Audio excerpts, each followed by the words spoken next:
Welcome to Smart Wealth with Joshua. Your daily stock analysis and catalysts talk. Today we're looking at Circle. And if you find our talks useful, please consider subscribe, like, and comment underneath. Today we are pointing our lens at a pretty massive structural shift happening right beneath the surface of the global economy. Yeah, it's evolving faster than most people realize. We're talking about the explosive growth of programmable finance. Exactly, the meteoric rise of stablecoins, and specifically, we're zeroing in on Circle and their massive stablecoin, USDC. It is fantastic to be here for this one. We're watching the transition from slow, batch-processed bank wires into instant programmable code. Right. And Circle is currently sitting right at the epicenter of that transformation. They're basically acting as the bridge between the legacy financial world and this digital future. That is exactly our mission for you today. We've got a huge stack of fresh financial reports, analyst notes, and raw market data on Circle. We're going to unpack all of this to answer one defining question. Which is whether Circle is simply riding a temporary crypto wave or if they are actively laying the permanent, concrete infrastructure for the future of internet finance. Yeah, that is the multi-trillion-dollar question. And the data we're looking at today paints a very compelling picture of where the entire financial system is headed over the next decade. Definitely. And whether you're a crypto native who has been tracking on-chain metrics for years, or you're just someone sitting at home wondering how traditional finance is evolving in the digital age, this talk is going to reveal how the mechanics of global money are fundamentally shifting behind the scenes. Absolutely. So let's jump right into section 1. So let's unpack this. Looking at Circle's Q4 2025 numbers, they reported an explosive $770 million in revenue and reserve income. Which is huge. It's a 77% jump year over year. And this is being driven by the rapid adoption of USDC. The circulation of their stablecoin has hit an enormous $75.3 billion. Yeah, that circulation alone is up 72%. But what's fascinating here is that the most mind-bending number isn't actually that $770 million in revenue. No, it's the utility metric. The on-chain transaction volume, meaning the actual amount of value being moved around the globe using USDC on blockchain networks, that surged 247% to a staggering 11.9 trillion. 11.9 trillion.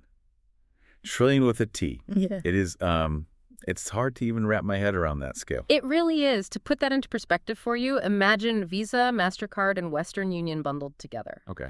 But instead of taking days to settle and charging processing fees of 2 or 3%, the value moves at the speed of an email for a fraction of a cent. Wow. That is the volume we're talking about. Okay. Shows that USDC is no longer just some digital poker chip for crypto traders to park their cash between Bitcoin trades. Right, it's real utility. Exactly. At 11.9 trillion in volume, this infrastructure is being used for real-world global payments, cross-border remittances, and complex decentralized finance applications.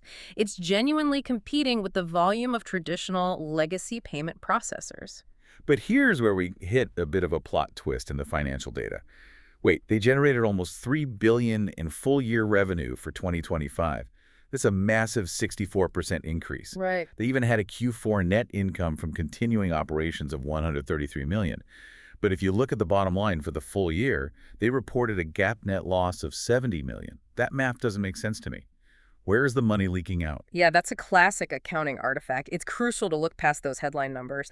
That $70 million GAAP net loss is heavily driven by $424 million in IPO-related stock-based compensation. Oh, I see. So it's not actually cash walking out the door. Far from it. They essentially handed out equity to employees and executives related to their public offering.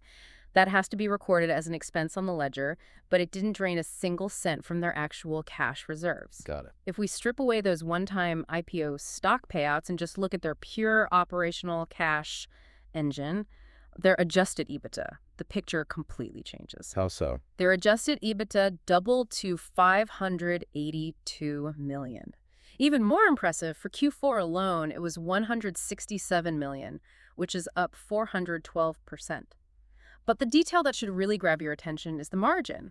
They're operating at a massive 54% adjusted EBITDA margin. A 54% margin is practically unheard of in traditional banking. Exactly. A margin like that is a massive signal of underlying financial health. It tells you that the core engine of their business is highly efficient.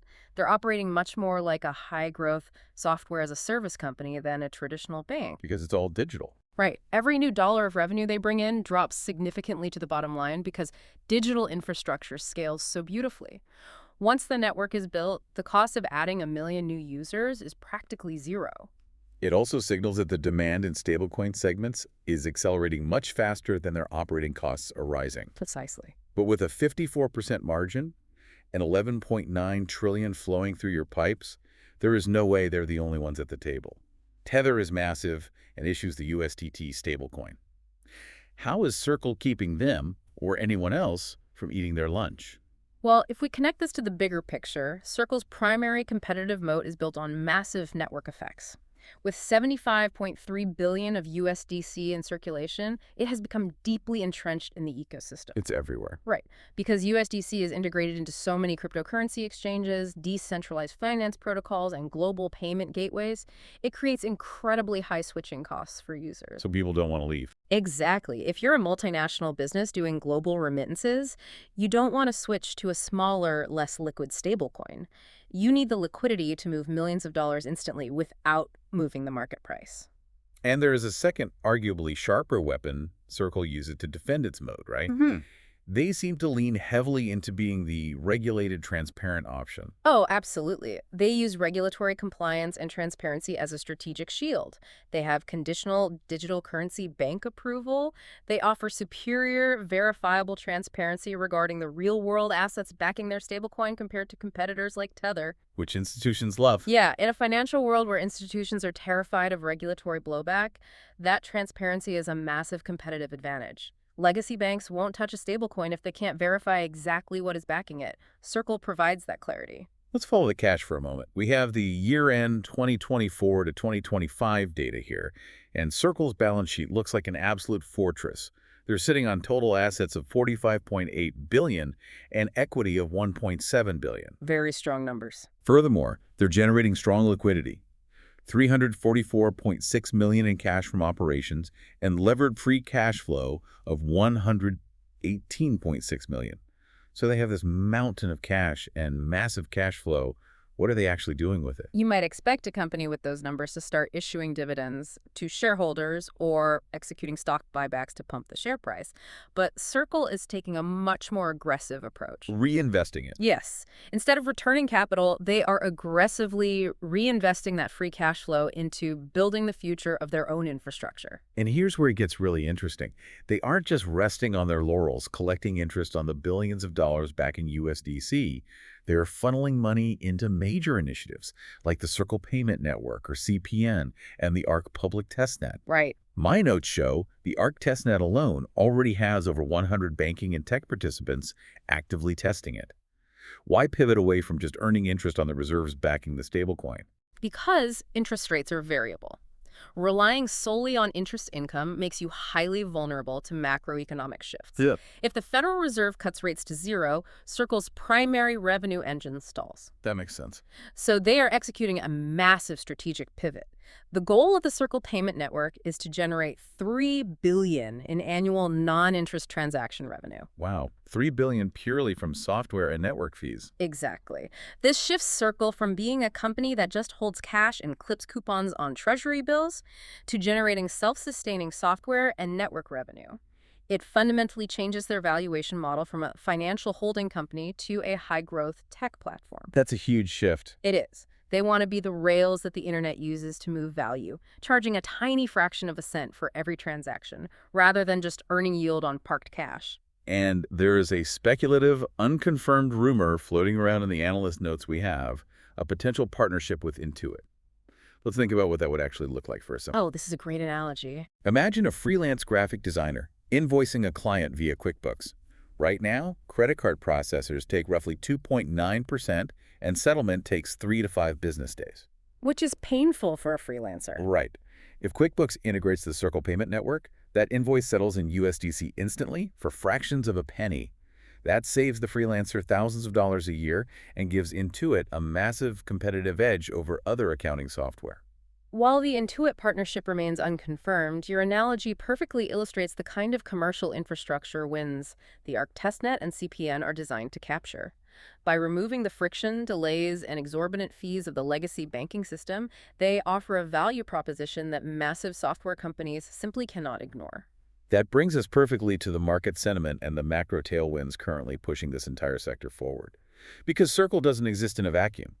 Right now, the broad crypto market is experiencing a massive rally. It really is. We're looking at data showing Bitcoin has rebounded aggressively, breaking above the 70,000 to 72,000 mark. And as the tide rises, it's lifting crypto-related equities across the board. And it's not just retail traders getting excited this time around. If we analyze the recent market flow, there are strong signals of institutional capital moving in. The whales. Exactly. The data highlights whale alerts from March 3, 2026. These are massive, sudden movements of institutional money signaling cluster buying in the IT sector. This institutional momentum is specifically dragging Circle stock and proxies related to it along for the ride. The big money is positioning itself for the long term. Let's talk about how the professional analysts are viewing this, because we have some very interesting quantitative sentiment to contrast. On one hand, you have Seeking Alpha issuing a strong buy upgrade. Their reasoning cites exactly what we've been discussing, explosive stablecoin growth and the defensibility of their regulatory moat. Right. But they also mention AI tailwinds. How exactly does artificial intelligence drive the price of a stablecoin? That is one of the most forward-looking aspects of this entire thesis. As AI agents become more autonomous, they're going to need to transact value. Okay. An AI agent booking a server or paying for API access cannot walk into a Chase branch and open a checking account. It doesn't have a social security number. Obviously not. But it can easily spin up a crypto wallet and transact in USDC in milliseconds. Programmable digital money is the native currency for the emerging machine-to-machine economy, and analysts are recognizing that Circle is perfectly positioned to capture that volume. That is wild to think about. But then on the other hand, we have Mizuho maintaining a neutral rating on the stock. Even within that neutral rating, there is a very telling detail. Mizuho actually raised their price target for the stock from $90 to $100. And with the stock currently hovering right around $99.63, that means even the cautious analysts see the value holding firm and inching upward. Exactly. When you synthesize these different perspectives, the overall sentiment scores a very bullish 9 out of 10. What we are seeing is that the early post-IPO declines, which were heavily driven by the pressure of low interest rates, are now reversing. The broad market is rebounding, and we are seeing a distinct sector rotation. Which means? U.S. capital is actively flowing into the crypto space right now, recognizing the maturation of the technology. So the bulls are definitely in control of the narrative. But, we like to look at the whole board here. Let's flip the coin and look at the bear case and the key risks. What could potentially derail this massive growth trajectory? This raises an important question, and the risks are very real and require serious consideration. The primary headwinds fall into two main categories: regulatory scrutiny and macroeconomic volatility. Let's start with the regulations. What are the major players saying? Just recently, on March 3, 2026, JP Morgan CEO Jamie Dimon publicly critiqued the interest practices of stablecoins. His concern centers around the idea that stablecoins act similarly to shadow banks. Shadow banks. Right. They scoop up billions in user funds, invest those funds in safe assets like treasuries, and keep the yield. Traditional banks, meanwhile, are burdened with massive capital requirements, FDIC insurance premiums, and strict lending overhead. From the perspective of legacy banking, it feels like an uneven playing field. That makes sense from their view. At the same time, the European Union is pushing aggressively to centralize their crypto rules, fundamentally altering how digital assets can be issued and traded within their borders. And just to be absolutely clear for you listening, we aren't taking a side on whether Jamie Dimon's critique is valid or whether the EU's regulations are good or bad for the global economy. We're simply looking at these entirely objectively, purely as market factors that create friction for Circle's business model. Exactly. Regardless of your economic philosophy, regulatory friction is a tangible business risk. The second major category is macro and geopolitical. Like what? For example, the recent geopolitical escalations involving Iran, also noted around March 3, 2026, creates severe global market volatility. Investors tend to flee to traditional safe havens during geopolitical crises. Right, they panic. And furthermore, as we touched on earlier, the company's revenue is still currently highly sensitive to low interest rates. If global central banks slash rates to stimulate a struggling economy, the interest Circle earns on that $75.3 billion in reserves drops significantly, threatening their short-term profitability. So if I am tracking the future of finance, I see these massive risks. Banking titans pointing out regulatory loopholes, governments circling with sweeping new centralization laws, and geopolitical chaos. How on earth is Circle managing these threats without being crushed? They are playing a very strategic long game. Regarding the regulatory risks, their mitigation strategy is their moat. Their heavy, ongoing investment in rigorous compliance is already priced into their operational model. While sweeping new EU rules might crush smaller, less compliant stablecoins that can't afford armies of regulatory lawyers, Circle is already built to weather that storm. In fact, heavy regulation often creates a vacuum by eliminating smaller competitors, allowing a compliant giant like Circle to capture the market share left behind. They don't just survive the regulations. They actively benefit when the regulations price the smaller guys out of the market. And what about the risk of dropping interest rates? That is exactly why they are aggressively pushing the Circle payment network. That target of $3 billion in CPN non-interest revenue is a direct calculated hedge. Smart. If interest rates plummet, they want to ensure their software and transaction fees are large enough to sustain their massive growth, completely independent of whatever the macroeconomic yield environment happens to be. They are building a dual-engine business model. Okay, let's take a step back and synthesize everything we've unpacked today, because we've covered a lot of ground and the numbers are staggering. The core narrative here is absolutely fascinating. Circle is actively combining a mind-bending 11.9 trillion in on-chain volume with incredibly efficient 54% profit margins. It's an incredible transition. They are aggressively transitioning from being a pure stablecoin issuer, just holding cash and earning interest, into a foundational, self-sustaining internet payment network. The momentum is clearly building. They have a massive $45.8 billion asset fortress. Their adjusted EBITDA is surging, and professional analyst sentiment is sitting at a 9 out of 10 bullish score. They are turning compliance into a weapon and positioning themselves for the AI economy. Which is huge. What's the next catalyst? The next major catalyst event to watch closely will be their earnings report scheduled for November 12, 2025. That report will give us the next clear signal on whether this trajectory is holding, and specifically whether the CPN non-interest revenue is accelerating as planned. So what does this all mean? Why should you, listening right now, care about Circle's profit margins or on-chain volume? Because these aren't just abstract Wall Street numbers or obscure crypto metrics. What we are discussing today represents the actual plumbing of a brand new, significantly faster and fully programmable global financial system. Real-world impact. Right. Whether it's a freelance worker saving thousands on invoice settlement, sending money to family overseas in seconds for fractions of a penny, or autonomous AI agents paying for server space in real time, this infrastructure is what will power the next era of the internet economy. It really is a paradigm shift in how human beings, and increasingly software, interact with value. Which leaves us with a final provocative thought for you to ponder on your own after we sign off. I love these.